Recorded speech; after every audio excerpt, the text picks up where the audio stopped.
想盡情探索世界同自主退休享受人生？保誠信守明天多元貨幣保險計劃提供高潛在回報，為你建立穩健恒久嘅財務根基，緊握世界機遇，邁向財務自由。Hannah 係一位高級工程師，享受自由嘅單身生活。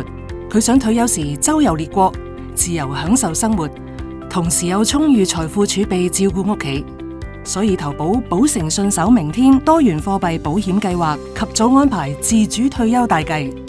之後 Hannah 被派到加拿大總公司擔任高級工程師，喺開心嘅同時，亦擔心點樣處理澳門嘅屋企開支。所以 Hannah 透過計劃嘅開支散葉選項，將保單一分為二，一份主要作為家庭開支儲備，另一份為自己退休做好準備。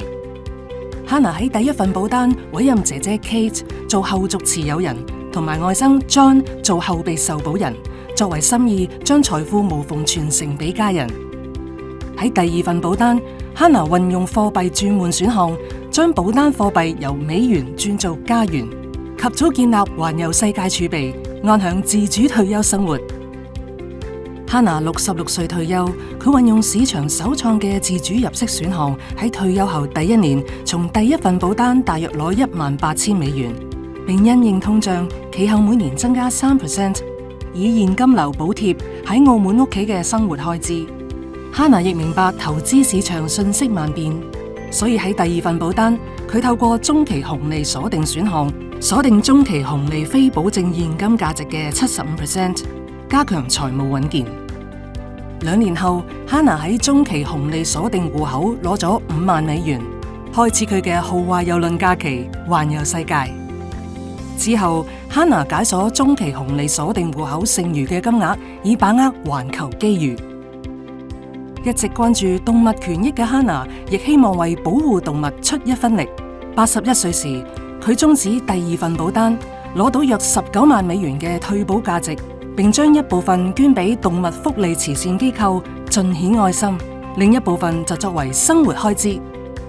Hannah 喺91歲不幸離世。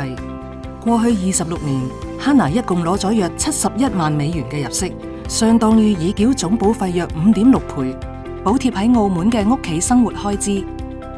Kate 亦無縫接管第一份保單，成為保單嘅新持有人。John 就成為新受保人。預期非保證總現金價值約為42萬美元，唔計之前拎咗嘅金額，兩份保單嘅價值加埋已經超過61萬美元，約為已繳總保費嘅4.8倍。唔單止幫 Hannah 實現夢想，仲令屋企人有安穩生活。保誠信守明天多元貨幣保險計劃，幫你建立堅實後盾，成就財務自由。